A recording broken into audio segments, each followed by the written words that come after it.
Bom dia você que já está se conectando aqui com a ISKCON com o Rio de Janeiro. Convido vocês à live do Srimad Bhagavatam. Me chamo Mahaprabhu Kripadasa, hoje é sexta-feira. Sexta-feira, dia 28 de novembro de 2025. E a gente segue aí nessa jornada de estudos do Bhagavatam.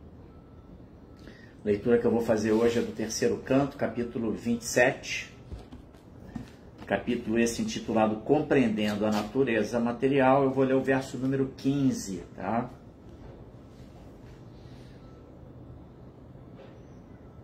Então, vamos lá.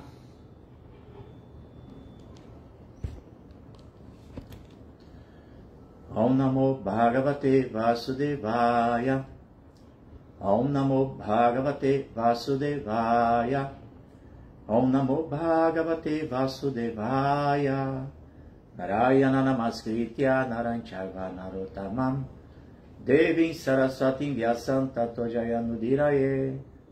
Antes de se recitar este Srimad Bhagavatam, que é o verdadeiro meio de conquista, deve-se oferecer respeitosas reverências à Suprema Personalidade de Deus, Narayana. A Nara Narayana Rishi, o ser humano supremo, a mãe Saraswati, a deusa da sabedoria, a Srila Vyasadeva, o compilador dos Vedas, e a Srila Prabhupada, o propagador. Jagadguru Srila Prabhupada aqui, Jai. Verso 15. Manyamanastadatmanam anashto nashtavam mrisha naste hankaranidrashta nasta vitaivatura. Tradução palavra por palavra: Manyamanaha, julgando, tada, então, Atmanam, a si mesma, Anashtaha, embora não perdida, Nastavat, como perdida, Mrisha, falsamente, Naste Ahankarani, devido ao desaparecimento do ego, Drashta, a observadora, Nasta Vitaha, aquele que perdeu sua fortuna, Iva, como Aturaha, aflito. Tradução e significados dados por sua divina graça, Bhaktivedanta Swami Srila Prabhupada, Ki Jai, Jai Srila Prabhupada. Tradução: a entidade viva pode vividamente sentir sua existência na posição de observadora, mas, devido ao desaparecimento do ego durante o estado de sono profundo, ela falsamente julga-se perdida, como um homem que perdeu sua fortuna e sente-se aflito, julgando-se perdido. Muito bom esse verso. Trata assim de uma questão bastante interessante, que é o falso ego, né? E a importância até desse falso ego para que a gente possa viver nesse mundo material. Aí você pode falar, mas como assim? Se o tempo todo estamos falando sobre eliminar o falso ego, sim, mas a gente se escorar, se ancorar no ego verdadeiro. Mas enquanto estamos nesse mundo, o ego falso ele é um elemento importante para que a gente possa, enfim, seguir a nossa jornada. Falar um pouquinho sobre isso, né? Então vamos ao significado de Srila Prabhupada, Jai Srila Prabhupada. Bom dia, Haridarshana, bom dia. Sérgio Azevedo, Ricardo Lago, Cleia Santos, Ana Paladino, sejam todos bem-vindos. Significado então de Srila Prabhupada: é somente por ignorância que a entidade viva julga-se perdida. Se ao obter conhecimento ela chega à verdadeira posição de sua existência eterna, ela sabe que não está perdida. Nesta passagem, menciona-se um exemplo apropriado: Nasta Vita e Vaturaha. Uma pessoa que perdeu uma grande soma de dinheiro talvez pense que está perdida, mas, na verdade, não está perdida. Somente seu dinheiro está perdido. Porém, por estar absorta no dinheiro, ou por se identificar com o dinheiro, ela pensa que está perdida. De forma semelhante, quando nos identificamos falsamente com a matéria, considerando-a nosso campo de atividades, pensamos que estamos perdidos, embora realmente não estejamos. Logo que alguém desperta para o conhecimento puro de compreender que é servo eterno do Senhor, ele revive sua própria posição verdadeira. A entidade viva não pode jamais se perder. De ver a sua Rupahaya Krishnera Nitya Dasa. Quando alguém se esquece de sua identidade em sono profundo, absorve-se em sonhos. E talvez se julgue uma pessoa diferente ou se julgue perdida. Mas, na verdade, sua identidade está intacta. Este conceito de estar perdido deve-se ao falso ego. E continua enquanto não despertamos para o sentido de nossa existência como servos eternos do Senhor. O conceito dos filósofos Mayavadis de tornarem-se unos com o Senhor Supremo é outro sintoma de que estão perdidos no falso ego. Pode ser que alguém afirme falsamente que é o Senhor Supremo, mas na realidade ele não é. Esta é a última armadilha da influência de Maya sobre a entidade viva. Julgar-se igual ao Senhor Supremo ou julgar-se o próprio Senhor Supremo também deve-se ao falso ego. Shila Prabhupada aqui, Jai. Om Agyana Timirandasya Gyana Jana Shalakaya Chakshuru Militan Jena Tasmai Shri Gurave Namaha. Eu nasci na mais obscura região da ignorância, mas o meu mestre espiritual está abrindo os meus olhos com a chote do conhecimento. Ofereço-lhe, portanto, as minhas mais humildes e respeitosas reverências. Namam Vishnu Padaya Krishna Prestaya Bhuttale Srimati Bhakti Vedanta Swamini Namine Shirupa Si Sanatana Bhatta Raghunatha Sijiva Gopal Bhatta Dasa Raghunatha Sadhu Goswami Prabhuski Jai Machakal Patarubhyascha Kripa Sindhu Vyaiva Cha Patitanam Pavanebhyo Vaishnavebhyo Namo Namaha Jaya Sri Krishna Chaitanya Prabhu Nityananda Shri Advaita Gadadhara Shivasadi Gaur Bhakta Vrinda Hare Krishna Krishna Krishna Hare Hare Hare Ram Ram Ram Hare Hare. Então eu li aqui o verso 15 do terceiro canto, capítulo 27. I'm sorry. Vamos lá de novo. Manyamannastadatmanam anashto nashtavam mrisha nasteha hankarane drashta nastavitaivatura. A entidade viva pode vividamente sentir sua existência na posição de observadora, mas devido ao desaparecimento do ego durante o estado de sono profundo, ela falsamente julga-se perdida, como um homem que perdeu sua fortuna e sente-se aflito, julgando-se perdido. Posição de observadora. Para se atingir essa posição de observadora, a gente precisa compreender a estrutura integral do ser corporificado. Essa estrutura integral do ser corporificado compreende os 5 elementos materiais, terra, água, fogo, ar, éter, os quais constituem tudo que é matéria densa, inclusive o nosso corpo.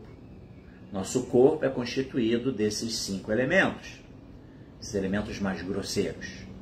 Tá?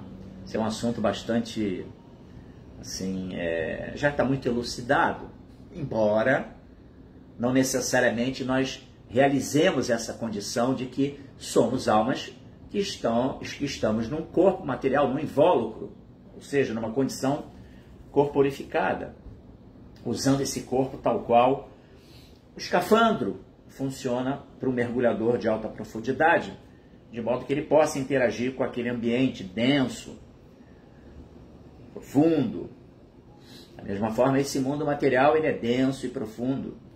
Compreendendo a natureza desse mundo, a gente, inclusive é o título do capítulo, né? Compreendendo a natureza material. Isso faz parte do processo da jornada espiritual, entender esse mundo como ele é, entendeu? Mas o fato é que a gente precisa entender, para nos situarmos na posição de um observador de si mesmo, a gente tem que entender esse corpo com constituído desses 5 elementos grosseiros. Compreender esse corpo como campo de atividade, onde nós, almas espirituais, estamos agindo. E esse corpo, esse campo de atividades, isso é explicado no 4º canto do Srimad Bhagavatam, entendendo esse corpo como uma cidade de 9 portões. Esse capítulo 4, que fala do rei Purandjana, é muito legal, muito interessante. Faz essa analogia do nosso corpo, constituído de 9 portões, remetendo às cidades medievais que tinham cercadas por muros, portões, e o tempo todo vigiada para evitar a entrada de intrusos, de seres indesejados, e que poderiam macular a integridade daquela sociedade, daquela vila, daquela cidade medieval, enfim.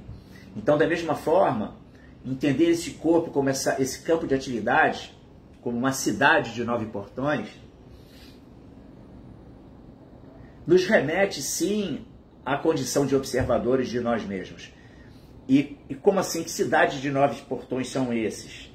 São os 2 orifícios oculares, os 2 auriculares, os 2 das narinas, da boca, da uretra, da genitália e o ânus.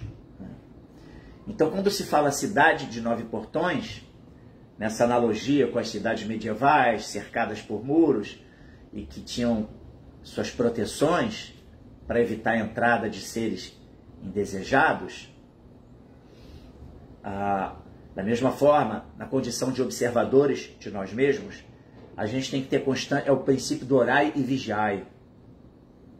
O que nós vamos colocar para dentro do nosso campo de atividades? Então, a filosofia védica, ela nos permite exatamente compreensão, aquilo que é necessário, aquilo que é apropriado, aquilo que eu devo sim ingerir através do que eu vejo, do que eu escuto, do aroma que eu sinto, do que eu falo, do que eu boto para dentro e degusto com a minha língua, e também em relação aos outros 2 portões inferiores que eu mencionei, que são o ânus e a nossa genitália. Então, da mesma forma, esse conceito é o conceito de proteção de nós mesmos, do nosso campo de atividades.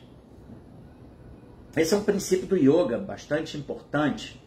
Dentro até do sistema óctuplo de yoga, de Patanjali, ele fala logo o primeiro princípio, yama niyama, né? O que eu devo aceitar como favorável, o que eu devo rejeitar como sendo desfavorável. Isso também é explicado no Upadeshamrita. O Upadeshamrita também trata sobre isso, né? Sobre saber discriminar positivamente aquilo que eu devo aceitar como apropriado para mim mesmo. Porque senão, se a gente abre os portões do nosso campo de atividades para toda sorte de invasores, então nós estaremos assim fadados a uma vida muito complexa, de muitas dificuldades. Naturalmente,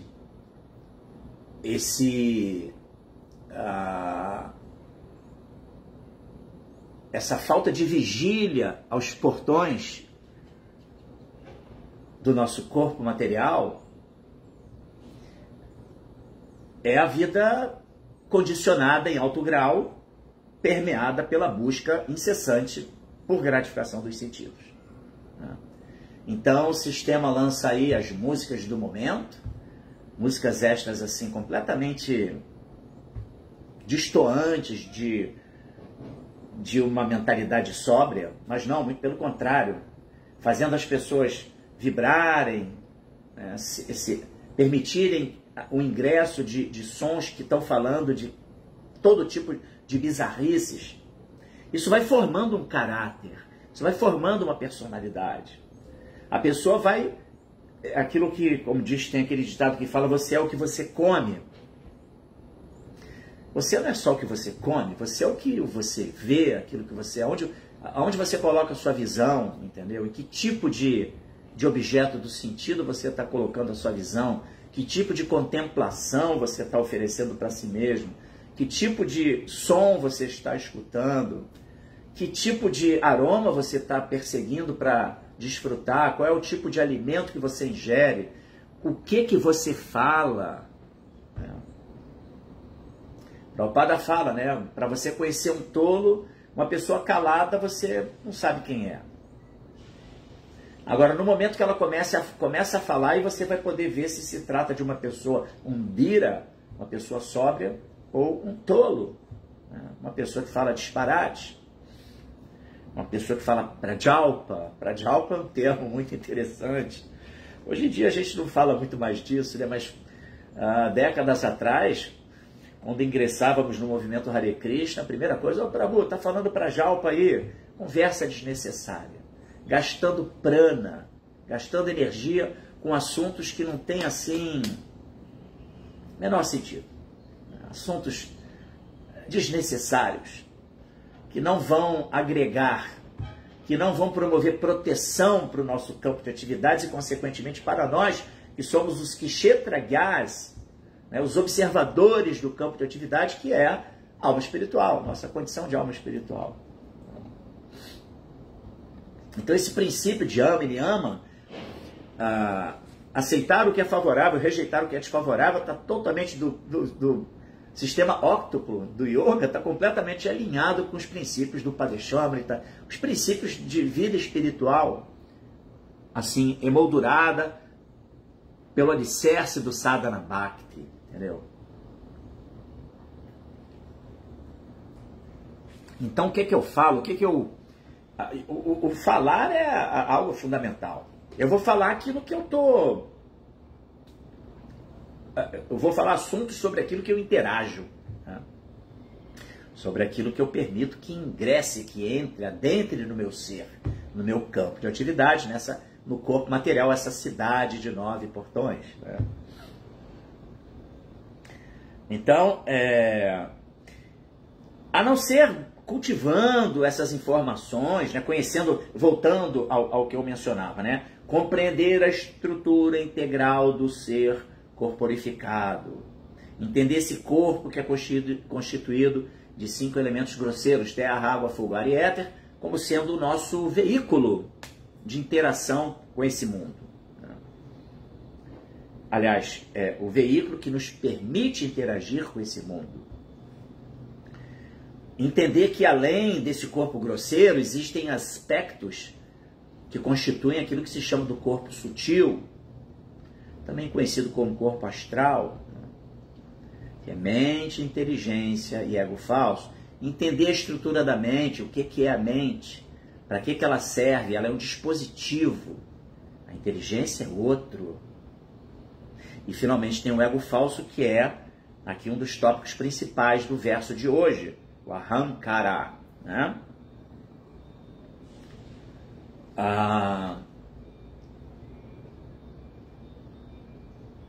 Naste ahamkara, né? Devido ao desaparecimento do ego, Prabhupada traduz esse termo, né, como devido ao desaparecimento do ego, que é o ahamkara, é o ego. Mas vamos lá, mente, o que é a mente? A mente é um dispositivo, é uma central dos sentidos, tem 3 funções princípios: sentir, pensar e desejar. Essa é a função, são as funções da mente. Sente, pensa e deseja. Por isso, também era muito comum, décadas atrás, você no ambiente, né, ali devocional dos devotos. Quem viveu no templo sabe muito bem disso. E mesmo quem vivia fora, mas com uma interação ativa no templo, né? A pessoa chegava assim meio borocochô, meio... O que foi para botar na mental?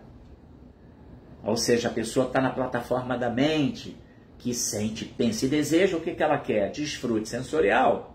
Como central dos sentidos, a mente, ela aloca, é ela que registra todo tipo de prazer sensorial.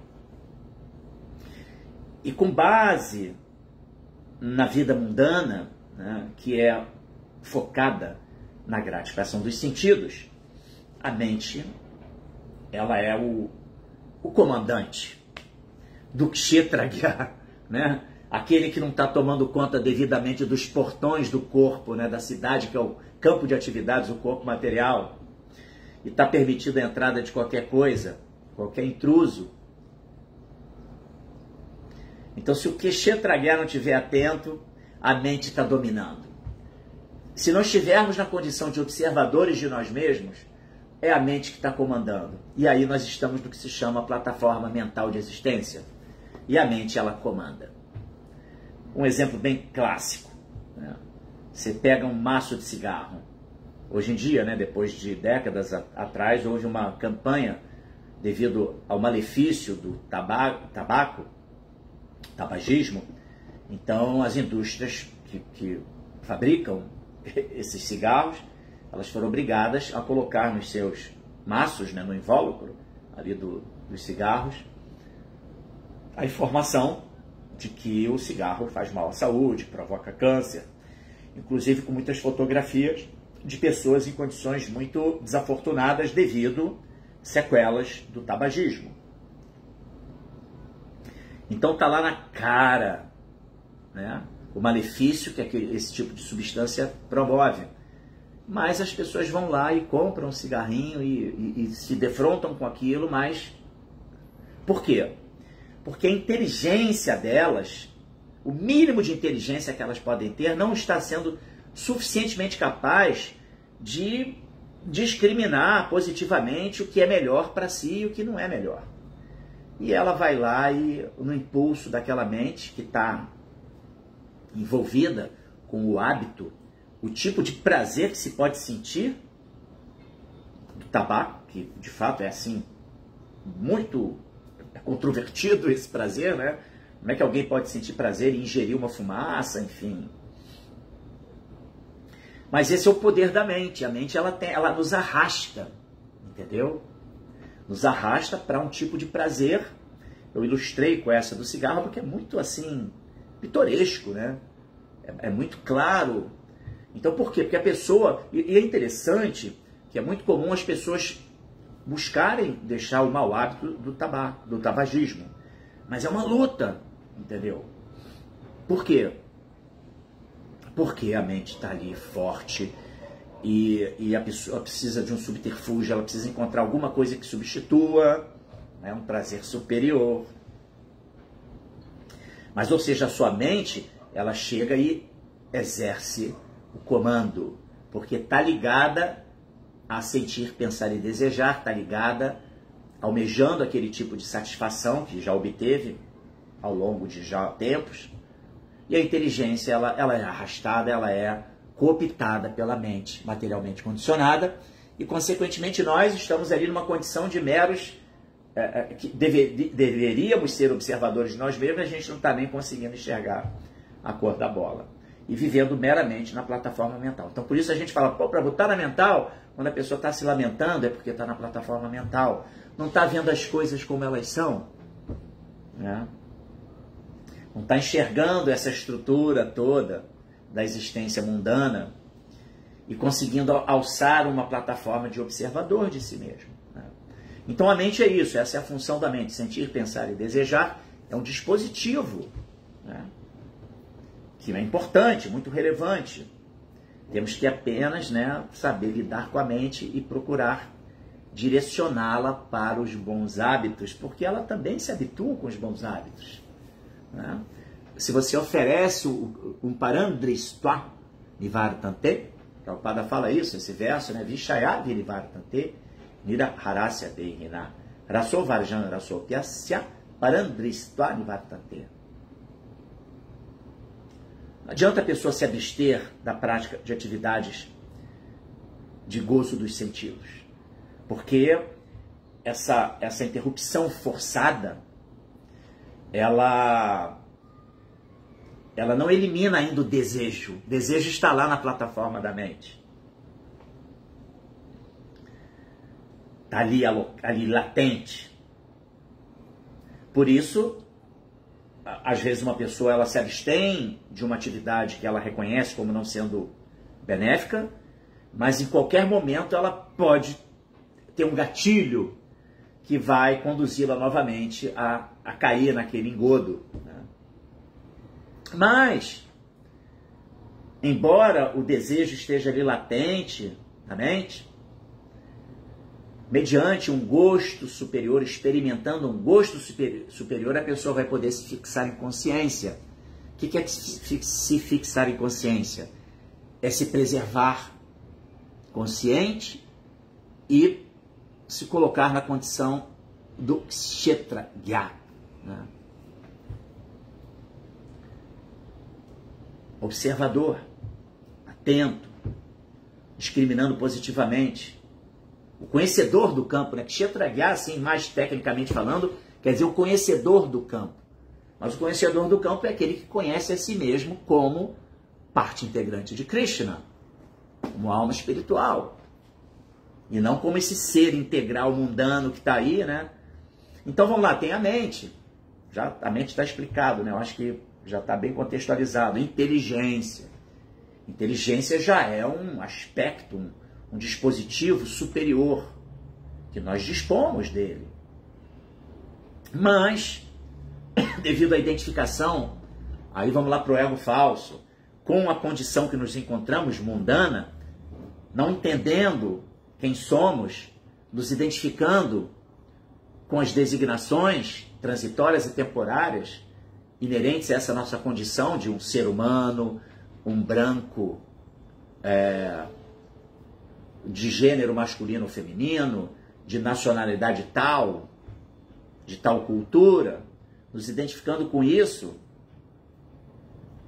a gente age, a nossa inteligência age. Muitas vezes é assim que funciona, porque estamos na plataforma mental, lembra? Está na mental, Prabhu. Está na plataforma mental, está agindo a inteligência sendo usada para satisfazer os desejos da mente materialmente condicionada. Entendeu? Então a inteligência, ela tem embora ela seja superior à mente, mas ela fica subjugada à mente quando ela não exerce a faculdade de discriminar corretamente o que eu devo aceitar para mim e o que eu devo rejeitar. Para mim, na condição do kshetragya, conhecedor do campo de atividade. Para mim, alma espiritual que quero progredir, desenvolver consciência, ampliar meu grau de consciência. É isso. Então a inteligência, isso chama-se inteligência material. É uma inteligência que nos conduz a resolver os problemas práticos da vida, tá? Vamos resolver os problemas da vida para manter o corpo, para eu me manter dentro desse corpo. Só que a pessoa não tem nem compreensão disso, e na verdade ela se entende como sendo aquele corpo material, né? Está muito distante da concepção de observador de si mesmo. Mas a gente precisa nutrir essa inteligência, porque além dessa inteligência material, que promove muitas coisas importantes, é verdade, desenvolvimento tecnológico, desenvolvimento do campo da medicina, vários tipos de coisas importantes para que nós possamos viver nesse plano de existência. Mas a inteligência não é para isso somente. Ela, na verdade, ela tem objetivos muito mais elevados, que é exatamente o de exercer controle sobre aquela mentezinha que pode ser nossa melhor amiga, mas uma vez descontrolada vai ser a nossa pior inimiga e vai nos aprisionar dentro de uma perspectiva de vida, de uma dinâmica existencial completamente mundana. Então a gente precisa o quê? Nutrição para a inteligência. A inteligência precisa ser nutrida para que ela consiga se colocar na sua verdadeira condição de superioridade em relação à mente e pegar as rédeas da situação. Tem até a analogia, a gente encontra isso na Bhagavad Gita, né? Desse corpo como uma carruagem. Nós, os kshetrayas, conhecedores do campo de atividade, né, do corpo, como sendo os passageiros. A inteligência sendo um cocheiro, as rédeas a mente, e os nossos sentidos, as funções sensoriais, olfato, visão, paladar, tato, audição, 5 cavalos, né? Cada um cavalo. E os cavalos atrás, cada um do tipo de gratificação que lhes aprouver, né? Cada um atrás o cavalo que é o sentido do olfato, atrás de aromas, e assim por diante, né? E se esse cocheiro que é a inteligência não segura essas rédeas de maneira firme, sabendo dirigir os cavalos e a carruagem para o destino que o passageiro recomendou, como é que fica? Essa analogia é muito interessante, porque ela traz uma ilustração muito elucidativa da alma corporificada e desse aspecto integral do ser corporificado que eu estou tentando aqui transmitir para vocês, para que a gente se entenda a nossa posição de kshetrayas, conhecedores do campo de atividade, almas espirituais que somos, né? Então, muito bem, inteligência nutrida com Buddhi, Yoga, conhecimento que desvenda o véu de Maya, que remove o véu de Maya e permite que nós nos entendamos como almas mesmo, né? Entender a nossa verdadeira identidade, né? Mas só entender a identidade teoricamente não é até simples, né? De uma certa forma, claro, quando a pessoa não está muito inebriada com a gratificação dos sentidos, se ela estiver muito mergulhada nisso, você vier trazer um papo desse aqui que a gente está falando, a pessoa vai rir, vai ridicularizar, vai debochar. Ah, que isso, deixa eu viver minha vida aqui e desfrutar. Né? Essa que é a realidade, entendeu? Mas esse conhecimento é que vai permitir gradual remoção do véu de Maya, compreensão de meta de vida, de quem somos e, consequentemente, de onde viemos, como devemos agir nesse mundo e para onde podemos ir de acordo com as nossas condutas, né? Então, a inteligência nutrida, ela direciona a carruagem com um cocheiro fortalecido, né? E que domina as rédeas, que é a mente, e vai levar para o destino que é o melhor destino para o passageiro dessa carruagem, que é o que somos, né? A nossa identidade verdadeira, alma espiritual. E aí vem finalmente, né, dentro dessa estrutura integral do ser, vem finalmente o 8º elemento. Falamos de 5, né? Grosseiros, terra, água, fogo, ar, éter, e os 3 sutis, mente, inteligência, e o 8º elemento, ego falso. Esse daí é que é o X da questão. E é interessante porque o ego falso, a gente sempre está falando, né? Porque precisamos eliminar o ego falso. É verdade. Mas meramente eliminar o ego falso, sem revelação do ego verdadeiro, é um grande perigo. Entendeu? Vou dar um exemplo assim bem também interessante que elucida bem o porquê que é um perigo. Quando nós não temos devido embasamento espiritual, não estamos assim vendo a cor da bola, estamos vivendo na plataforma mundana, ali bem densa, entendeu? Muito identificado com os princípios e valores desse mundo, identificados com a nossa estrutura familiar, o que tem a sua relevância e sua importância, é óbvio, devemos honrar nossos familiares, é lógico, entendeu? Mas eu estou dizendo você ficar achando que você é parte daquele núcleo ali e que aquilo é toda a tua vida e que você é, enfim, né? Você se entende pelas designações transitórias e temporárias, conceito de família, de nome, né? Cultura, tudo isso, tudo transitório, entendeu? Então o que que acontece? Aí você tem nessa sua jornada de vida a perda de um ente familiar muito querido.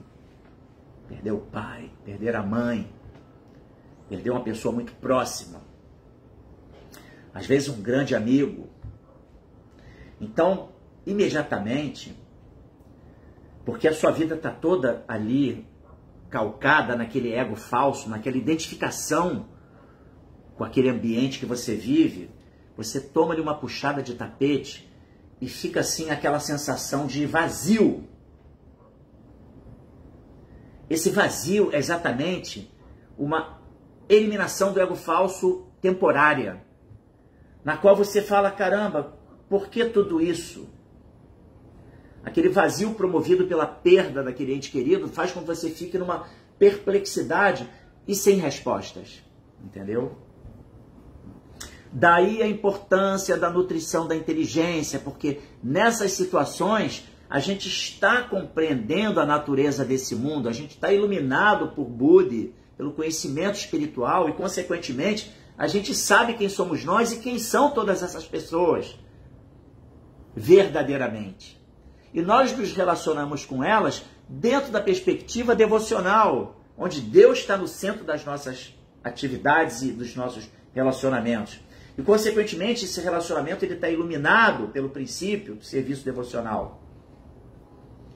Então você entende que aquela pessoa que partiu, ela está seguindo a sua jornada porque ela é uma alma espiritual. Ela não era aquele corpo. E ela tinha um timing de existência. Todos nós temos um tempo de existência nesse mundo, não tem jeito. Ah, mas então eu não sofro? Não, claro que a gente sofre. Essa perda promove uma dor, é lógico. Mas não tem aquele vazio existencial. Por quê? Porque você está vibrando o ego verdadeiro de alma.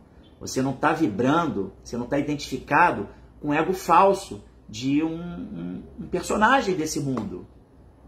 Entendeu? Então o ego falso, e aí sim, o ego falso ele tem sua importância. Porque imaginem, mesmo uma pessoa que não tem embasamento espiritual, que não se identifica como alma, que está vivendo uma vida mundana, numa circunstância dessa, em que ela toma uma puxada de tapete, devido à perda de um ente querido, ela vai ficar alguns dias naquela perplexidade, naquele vazio, mas devido ao seu ego falso, gradualmente, ela vai se reposicionando e reconduzindo a sua vida mundana. E vai viver. E o tempo vai agir, e ela vai ter a lembrança daquela pessoa, vai ter aquela dor, mas ela já meio que se recondicionou. Mas por que isso? Devido ao ego falso. Então o ego falso ele tem uma relevância, ele é importante também, porque faz com que a gente viva, entendeu? A gente interage nesse mundo e a gente luta pela existência.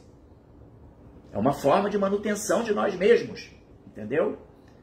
Mas a gente precisa desvendar o ego verdadeiro, porque esse ego verdadeiro é que vai nos situar não somente no momento de perdas importantes de entes queridos, ou perdas de situações da vida, né? Prabhupada aqui no significado, ele fala de uma pessoa que tem muito dinheiro e perde seu dinheiro. Aí ele fica desnorteado, entendeu? Essa é uma condição muito mais desafortunada, né?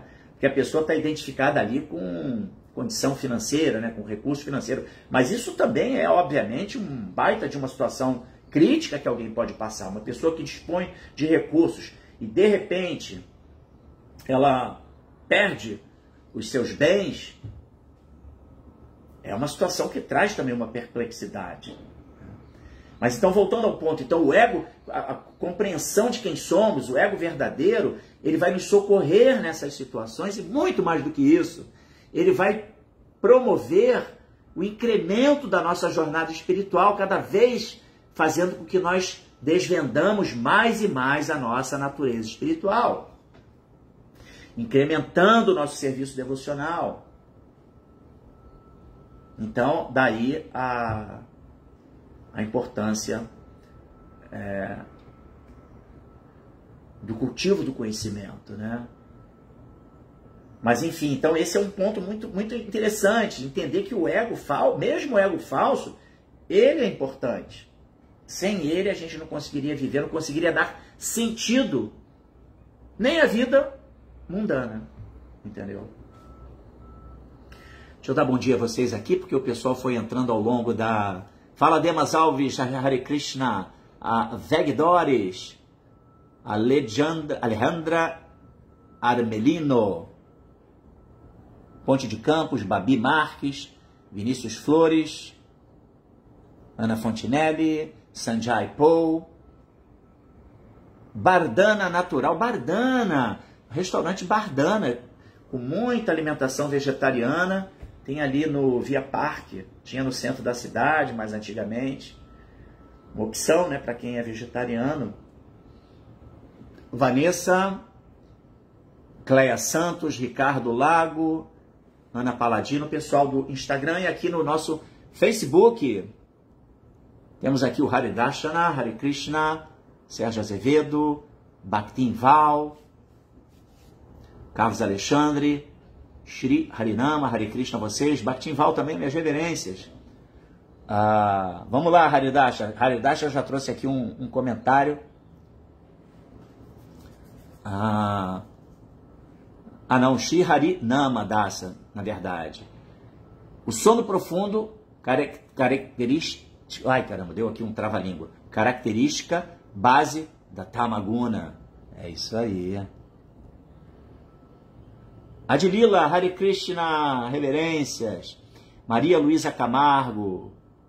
Oi, Maria Luísa, seja muito bem-vinda, tá?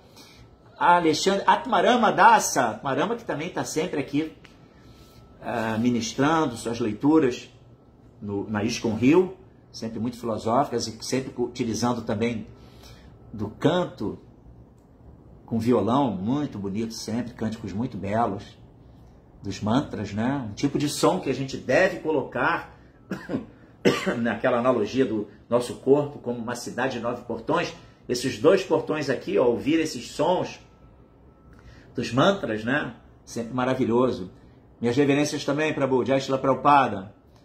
A Maria Luísa aqui, me lembro muito dessa frase, está na mental. Ai, Maria Luísa, é isso aí. Veio no momento certo esta aula, perdi meu pai recentemente, obrigado. Poxa, meus sentimentos, tá? Ficam aqui as minhas condolências.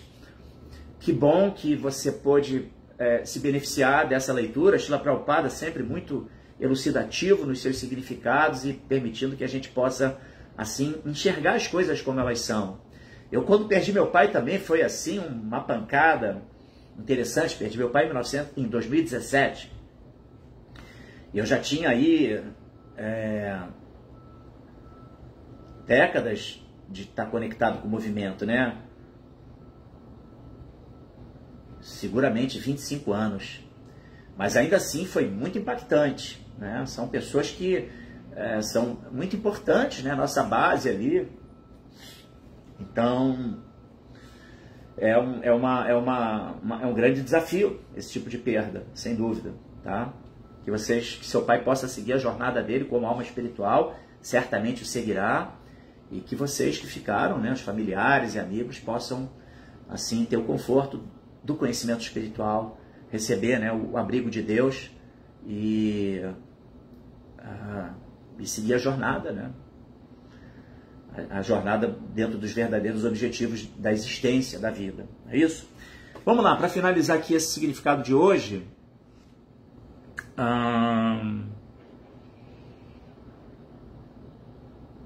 Acho que basicamente já... Aí Prabhupada fala aqui uma coisa muito importante, né? Ele diz, a entidade viva não pode jamais se perder.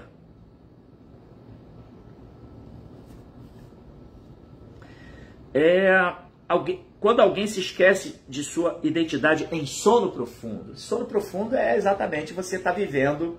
Sabe aquele filme Matrix? Né? Matrix é uma analogia muito pertinente para a condição... Na verdade, se eu não me engano, é do Spielberg, não é isso? Não há dúvidas que ele teve contato com o Srimad Bhagavatam, entendeu? Com os Vedas, obviamente. Porque ele fala de uma situação de pessoas que estão vivendo anestesiadas, né, dentro de casulos, e onde elas são exploradas, né, dos seus corpos, eles promovem calor, e essa energia do calor corpóreo é o que movimenta toda a Matrix e tal, e eles estão ali totalmente adormecidos, né, e vivendo uma vida, como se diz, é uma vida artificial, né? É uma... Escapou o termo, né? É uma vida inexistente, ilusória, né? Virtual. Estão vivendo uma vida virtual. Porque eles verdadeiramente estão ali totalmente dominados, servindo a Matrix e tendo só uma vivência virtual, que não é real. Tipo uma web, né? E é interessante que tem os agentes que estão fora da Matrix que estão tentando retirar pessoas da Matrix, né? É bem o princípio do Sankirtana, dos Sankirtaneiros que vão distribuir, né, o conhecimento e tentar resgatar as pessoas de Maya, dessa vida ilusória. Então, essa vida, quando a gente vive essa vida completamente absorto na identificação corpórea, enfim, nesses valores transitórios, nas designações inerentes ao corpo, a gente está num sono profundo, né? Mas por que a entidade viva nunca pode se perder? Porque, em última análise, ela está dentro do sistema de Krishna, entendeu? Porque esse mundo material também é uma energia de Krishna. Daivihi Eshagunamai Mamamaya Duratyaya, né? Maya, que é a deidade que predomina, que controla o mundo material através dos gunas, dos modos da natureza material, ela é uma serva de Krishna, entendeu? Então, qualquer um que esteja, qualquer alma, ela é, em última análise, ela está submetida ao controle de Krishna. Seja através dele mesmo, Krishna, ou de seus agentes mais próximos, ou de agentes como Maya. Mas ninguém escapa. A gente vai estar sempre... Mas essa sensação de que eu estou perdido é fruto do ego falso, né? Porque você está identificado com aquela condição transitória que você está vivendo e, de repente, se você perde alguma coisa, aí você fica perdido. Perdi tudo, agora eu estou perdido, estou que nem um náufrago no oceano. Isso é resultado da percepção sensorial. Matras parshastu kauteyashitosna shuka dukada agama painonityas tamstitiksha swa bharata. Esse verso fala que aflição e felicidade são como verão e inverno, né, estações do ano que vão e vêm no devido curso do tempo, que são resultado da percepção sensorial e que a gente tem que aprender a tolerar tudo isso. Então, da mesma forma, aquela aflição decorrente de uma perda, de uma puxada de tapete da vida, ela é uma condição, é um resultado da percepção sensorial, nem é verdade isso. É tudo uma ilusão, é tudo devido à identificação, tudo devido ao ego falso. Então, por isso, o Prabhupada está falando aqui, ninguém está... Ela pensa que está perdida, mas não está perdida, entendeu? Né? A sua identidade, a alma espiritual está intacta, não é isso? Então, gente, e aí, finalmente, né, a Prabhupada fala sobre assim, a última armadilha de Maya, que é a gente achar que eu também sou Deus, que é o princípio dos Mayavadis, né? Mayavadis, que falam que todos somos Deus. E é um assunto também já bastante debatido, que a gente sabe que somos, na verdade, partes integrantes de Krishna e servos amorosos de Deus. A parte. Ontem, Lila Dasa deu uma aula muito elucidativa, falou bastante sobre isso. Portanto, é isso. Convidamos todos vocês, né? A ISKCON está sempre convidando todos vocês a nutrirem suas inteligências através do estudo dos livros de Srila Prabhupada, para que a gente possa saber nos posicionar como observadores de nós mesmos, controlar esse corpo material, essa cidade de 9 portões, saber o que nós vamos ingerir, deixar entrar nesse corpo e dessa forma dar norte à nossa vida e servir Deus amorosamente e aqueles que também o servem. Srila Prabhupada aqui, Jai. Deixa eu ver se tem algum comentário aqui. Parece que não, né? Maria Luísa Camargo, equilíbrio é tudo. É isso. Exatamente. Jai, Veg, Doris, Aval, Bhaktin Val, Hare Krishna. Tem uma pergunta? Por favor, fique à vontade. Aqui no Instagram. Vamos lá, aguardando a sua pergunta, tá? Mas, sem dúvida, Maria Luísa, é como tem aquela expressão de Buda, né? Caminho do meio. Estamos no mundo material, estamos num corpo material, nesse invólucro que é o corpo, e estamos aqui e temos que agir aqui, não tem jeito. Precisamos nutrir nossos relacionamentos, né? Precisamos amar, ser amados. Agora, quando tudo tem como centro Deus, aí esses relacionamentos vão poder se tornar perfeitos, dentro de perspectivas divinas de existência, como irmãos espirituais que todos somos. Então, mesmo numa relação conjugal, marido e mulher, eles vão estar se entendendo como almas, e consequentemente a vida vai ser uma vida focada no desenvolvimento espiritual. Relação de pais e filhos, o pai não vê o seu filho como uma propriedade sua, que ele pega e demanda, não, ele é um filho, é uma alma que veio e que ele pode, através do seu exemplo, até ajudar o seu filho na sua jornada também. O que é muito difícil, tá? Porque relação de pai e filho, a gente sabe, né? Nós também fomos jovens, adolescentes, enfim. Então a gente sabe de toda essa seara que envolve relacionamento de pais e filhos. Mas, de qualquer forma, é isso, né? Equilíbrio é tudo, né? Saber, não podemos meramente querer escapar do mundo material, entendeu? Fugir de tudo. Já vou chegar aí, tá, o Val? Veg Doris. Não podemos meramente querer negar a vida material e artificialmente querer se situar numa posição espiritual, se não estamos nessa posição espiritual de renúncia, entendeu? Porque, na verdade, nem existe renúncia, né? Existe apenas reajuste de posicionamento, almas servindo Deus, e isso nos ajusta na posição real da nossa identidade como almas, partes integrantes de Deus e que devem servir a Deus, e servindo a Deus através do serviço a todos os seres que estão no nosso entorno, e pronto, aí você vai desenvolver apego àquilo que é real e verdadeiro. Mas esse caminho do meio é muito importante, porque estamos... E mesmo assim, uma pessoa que tem esse grau de espiritualidade, ela é muito zelosa nas suas relações com as pessoas que as cercam, mesmo pessoas mundanas, entendeu? Ela age com muito amor, com muita compaixão, sempre procurando, assim, dar a sua associação. Em última análise, vivendo muito solidamente nesse mundo também, entendeu? Só que de forma apropriada. Então, como posso fazer um estudo sistêmico da Bhagavad Gita? Sim. Nós temos várias células lapidar e também tem o Prabhupada Roots, que eu realizo também aqui em casa, e outros programas como Krishna West, outras células né, com diferentes denominações, em que se estuda a Bhagavad Gita assim, de forma sistemática. Depois eu vou falar com você, tá bom? Pessoalmente. Dar um direcionamento para isso, tá?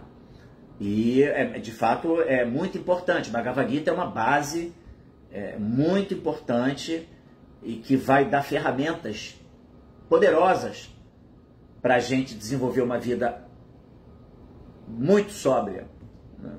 Muito baseada em valores espirituais. A Bhagavad Gita é fantástico para isso, tá bom?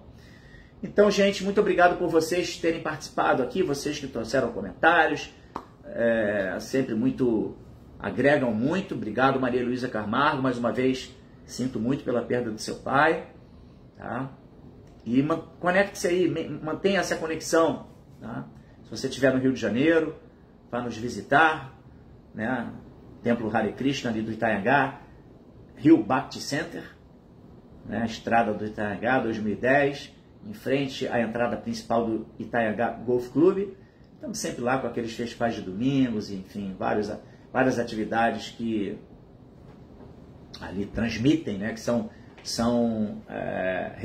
como se diz, repetidores do conhecimento, do legado de Srila Prabhupada, tá bom? Srila Prabhupada aqui, Jai, bom final de semana para todos vocês, obrigado aí pela participação. Hare Krishna.